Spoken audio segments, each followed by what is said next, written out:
अस्सलाम वालेकुम फ्रेंड्स, क्या आप यूके जाना चाहते हैं और आप जानना चाहते हैं कि इंग्लैंड जाने में आपका कितना खर्चा होगा, कितनी वीज़ा फ़ीस है, किस तरह से आप लोग जाएंगे, क्या डॉक्यूमेंट्स रिक्वायर्ड हैं अगर आप लोग पाकिस्तान से, इंडिया से, बांग्लादेश से, दुबई से या किसी भी कंट्री है, और सारा इसका क्या प्रोसेस होगा, किस तरह से आपने अपॉइंटमेंट लेनी है और सारा कंप्लीट आप लोगों को स्टेप बाय स्टेप बताऊंगा किस तरह से आप लोग इंग्लैंड का वीज़ा हासिल करेंगे।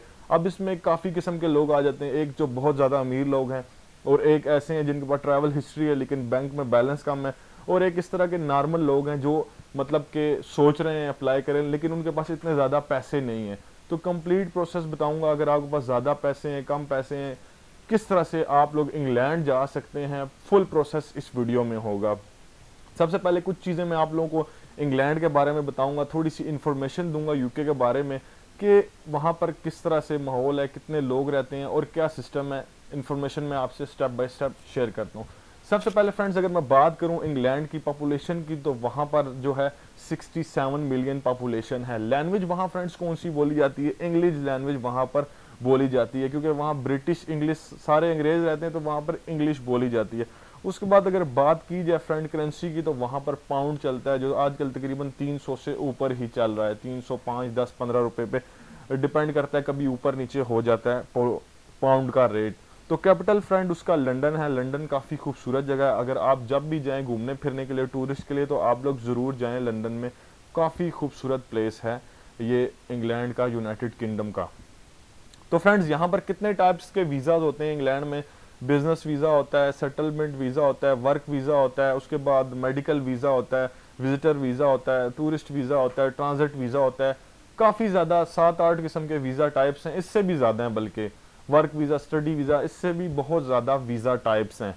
तो अब हम बात करते हैं कि अगर आप लोगों के पास बहुत ज़्यादा पैसे, आप लोगों ने किस तरह से अप्लाई करना है, और कम पैसा है या ट्रैवल हिस्ट्री ज़्यादा है तो किस तरह से अप्लाई करना है, और जिनके पास बिल्कुल पैसा नहीं है वो किस तरह से अप्लाई कर सकते हैं। तो अब सबसे पहले हम लोग आते हैं जिनके पास बिल्कुल पैसा नहीं है, उन्होंने किस तरह से अप्लाई करना है। अब जिस बंदे के पास बिल्कुल पैसा नहीं है उसने क्या करना है, ठीक है, उसने एक अच्छी सी स्किल सीखनी है। अच्छी सी स्किल सीख के दुबई जाना है, दुबई जाके कुछ पैसा कमाना है, ठीक है। दुबई चले जाएं, आप पाकिस्तान में भी चले जाएं, कहीं भी आपने, अगर आप दुबई जाते हैं एक अच्छे काम में, ठीक है, जैसे आप लोग वेल्डर हैं, आपने अच्छे कोर्सेज किए हैं तो आपको अच्छी सैलरी मिलेगी। उसके बाद आप अगर ग्राफिक डिज़ाइनर है, आपने मतलब कि अच्छा एक्सपीरियंस है, आप दुबई जाएंगे आपको अच्छी सैलरी मिलेगी। या आपकी इंग्लिश अच्छी है और आपका किसी काम में अच्छा एक्सपीरियंस है, जैसे आप वेटर लगा लें, कोई भी इस तरह की जॉब है जहाँ पर आपका एक्सपीरियंस भी अच्छा है और इंग्लिश भी आप लोगों की अच्छी है, तो आप लोग दुबई जाएंगे, वहाँ से स्टार्टअप लेंगे, वहाँ कुछ साल रहेंगे, पैसे बनाएंगे, अपनी फैमिली को भी सपोर्ट करेंगे। उसके बाद आप लोग आगे 1-2 कंट्री विजिट भी कर लेंगे और वहाँ से आप यूके भी मूव हो सकते हैं। उसके बाद आप वहाँ जाके मतलब कि वापस आए ना आए, सालम वगैरह करें, वो आपकी मर्जी है। मैं ये नहीं कह रहा कि कुछ लोग यूके इसलिए भी जाते हैं कि ताकि वहाँ जाके हम जो है रिफ्यूजी स्टेटस वगैरह ले लें और वहाँ पर पक्के होने की अपनी मतलब कि जिस तरह से तरकीब वगैरह वो बना लें।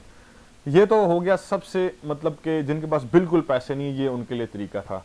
रिक्वायरमेंट्स भी आप लोगों को बताऊंगा, लेकिन ये तीनों तरीके बताने के बाद अब आ गया जी नंबर 2, जिनके पास ट्रैवल हिस्ट्री भी है लेकिन पैसा कम है। अब जिन लोगों के पास 20-22 लाख रुपए है और ट्रैवल हिस्ट्री भी उनके पास है, ठीक है, 4-5 कंट्री घूमे हुए हैं, तो उन्होंने क्या करना है, ठीक है, उन्होंने वीज़ा एप्लीकेशन फॉर्म फिल करना है, ठीक है, और जितनी भी रिक्वायरमेंट्स है वो सारी पूरी करके, और जो उनके मतलब पासपोर्ट पे वीज़ास वगैरह लगे हैं वो सब लेके यूके की एम्बेसी में जाना है, पाकिस्तान में जो है वहाँ से अपना वीज़ा लगवा लेना है, ठीक है। अपॉइंटमेंट वगैरह लेके, लगवाना कैसे वो तो एम्बेसी लगाएगी, एम्बेसी डिसाइड करेगी लगाना है नहीं लगाना, रिफ्यूज़ करना है, जो भी है, लेकिन इसके चांसेस अच्छे हैं, ठीक है।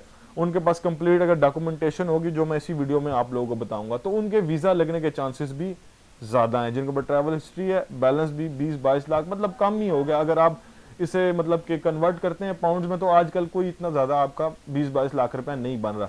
लेकिन अब आते हैं जो इनके पास बहुत ज़्यादा पैसा है, जो लोग बहुत ज़्यादा अमीर है, उनके लिए क्या तरीका है, ठीक है। अब उनको चाहिए सबसे पहले, जिनके पास बहुत ज़्यादा करोड़ों रुपए है, कुछ लोग काफ़ी अमीर है पाकिस्तान में, ठीक है। अब इनको क्या चाहिए, ठीक है, 1-2 कंट्री विजिट कर लें, ठीक है। उसके बाद अपने जितने बिजनेस के प्रूफ हैं जो इसी वीडियो में आप लोगों को रिक्वायरमेंट्स बताऊंगा, वो सब आप लोग अटैच करके 3-4 कंट्री घूम ले, जैसे दुबई हो गया, मलेशिया हो गया, कतर हो गया, जितने स्टिकर्स वीज़ा वाली कंट्री हैं, ठीक है, 3-4 कंट्री घूमें। उसके बाद आप सिंपली जाएं, अम्बेसी में जाएं, अपना पासपोर्ट वगैरह सबमिट कराएं, वहाँ पर जाके अपॉइंटमेंट वगैरह लें, तो आपको वहाँ से यूके का वीज़ा मिलने के बहुत ज़्यादा चांसेस हैं, ठीक है। तो फ्रेंड्स ये तो तीनों तरीके हो गए जिसके बारे में मैंने आप लोगों को बताना था कि किस तरह से आप लोग यूके का वीज़ा अप्लाई कर सकते हैं। एक सबसे अमीर वाला था, फिर मतलब नॉर्मल जिसके पास पैसे थोड़े बहुत हैं, थोड़ी बहुत ट्रैवल हिस्ट्री भी है, और एक बिल्कुल जिसके पास कोई पैसा नहीं है।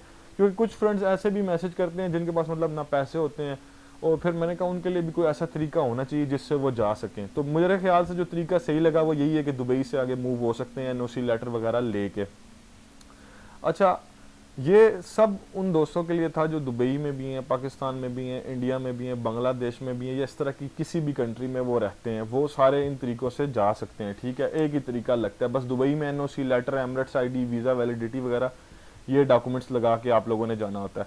तो आप फ्रेंड्स हम लोग चलते हैं सिंपली कि क्या क्या डॉक्यूमेंट्स अब आप लोगों को चाहिए जिस तरह से आप लोगों ने वीज़ा फाइल तैयार करनी है। सबसे पहले फ्रेंड्स ये जो वीज़ा होता है स्टैंडर्ड वीज़ा होता है, लास्ट 6 मंथ आप लोगों का जो पासपोर्ट है वो वैलिड होना चाहिए, मतलब अभी उसकी एक्सपायरी में 6 मंथ रहते हो, ठीक है। ये ना हो कि 3 मंथ रह रहे हो फिर आपका पासपोर्ट मतलब कि वीज़ा नहीं लगेगा। 2 पासपोर्ट साइज पिक्चर्स होनी चाहिए, ठीक है। कोई भी फोटोग्राफर की शॉप होगी, ठीक है, आप वहाँ जाएँ उसे कहें यार पासपोर्ट साइज पिक्चर मुझे मतलब कि क्लिक कर दें, खींच जो वो आप लोगों को दे देगा।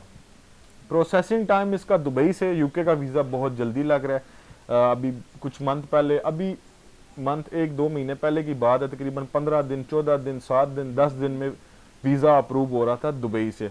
लेकिन पाकिस्तान में डिपेंड करता है, एम्बेसी में रश होती है, ठीक है। इंडिया में भी इसी तरह ही होता है, एम्बेसी में लोग काफ़ी सारे वीज़ा अप्लाई कर रहे होते हैं, student visa, visit visa, work visa, तो उसकी वजह से एम्बेसी पे काफ़ी ज़्यादा लोड होता है, तो थोड़ा टाइम लग जाता है वीज़ा मतलब कि प्रोसेस होने में। तो फ्रेंड उसके बाद आप लोगों की आएगी ट्रैवल हेल्थ इंश्योरेंस, ठीक है। ट्रैवल हेल्थ इंश्योरेंस आप लोगों ने करवा लेनी है, जो मतलब 30,000 यूरो को कवर करती हो, ठीक है। अब 30,000 यूरो को वो कैसे कवर करेगी, ये नहीं कि वो 30,000 यूरो की होगी, वो मतलब कवर करेगी। अल्लाह ना करे अगर आप लोग यूके में जाते हैं कोई एक्सीडेंट वगैरह हो जाता है तो आप लोगों को वो रिकवर करती है। लेकिन एक चीज़ मैं आप लोगों को बताना चलूँ, जो अप्रूव मतलब कि जो कंपनीज होती हैं ना, एजेंसीज होती हैं जो आपको ट्रैवल हेल्थ इंश्योरेंस देती है, आप लोगों ने वहीं से करवानी है या किसी ट्रैवल एजेंट से भी आप लोग करवा सकते हैं। आप लोगों का एक वीज़ा एप्लीकेशन फॉर्म हो गया, ओरिजिनल पासपोर्ट हो गया, उसके बाद पासपोर्ट की कॉपी होगी, ठीक है, स्कैन करके।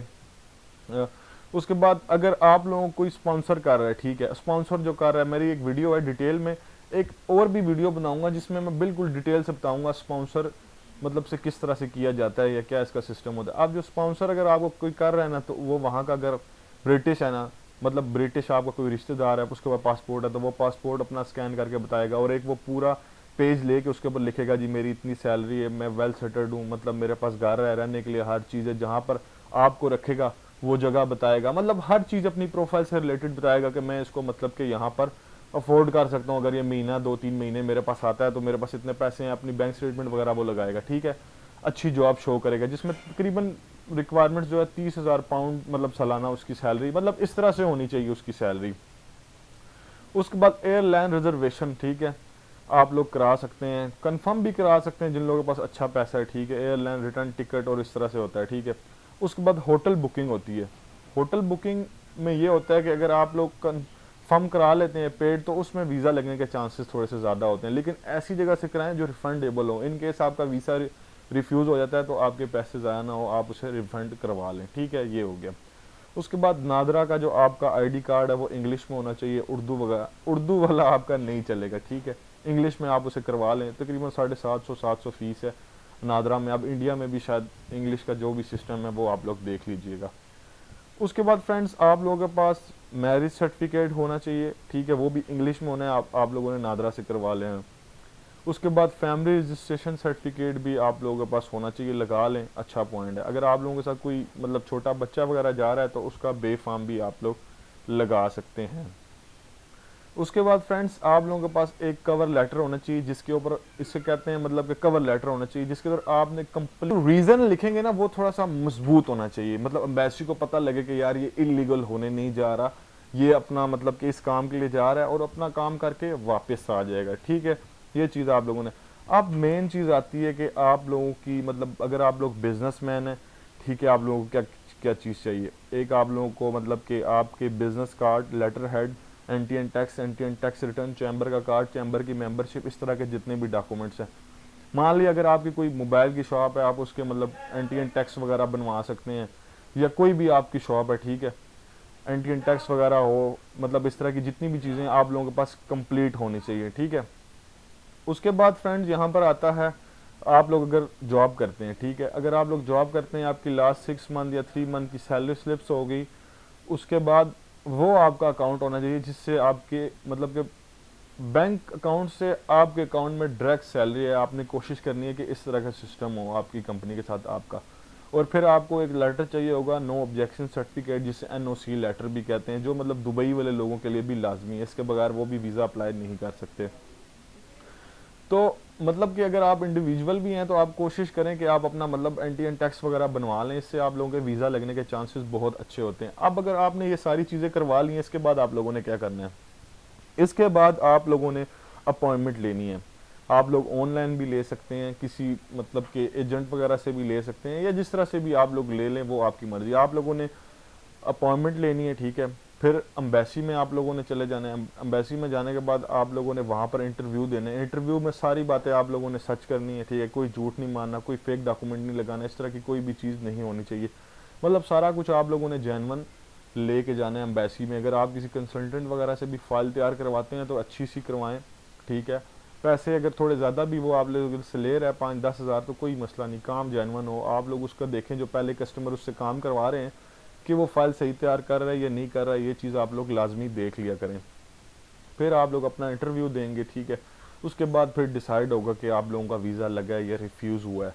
तो मैं इस वीडियो में मेरी पूरी कोशिश थी कि आप लोगों को कंप्लीट बताऊं।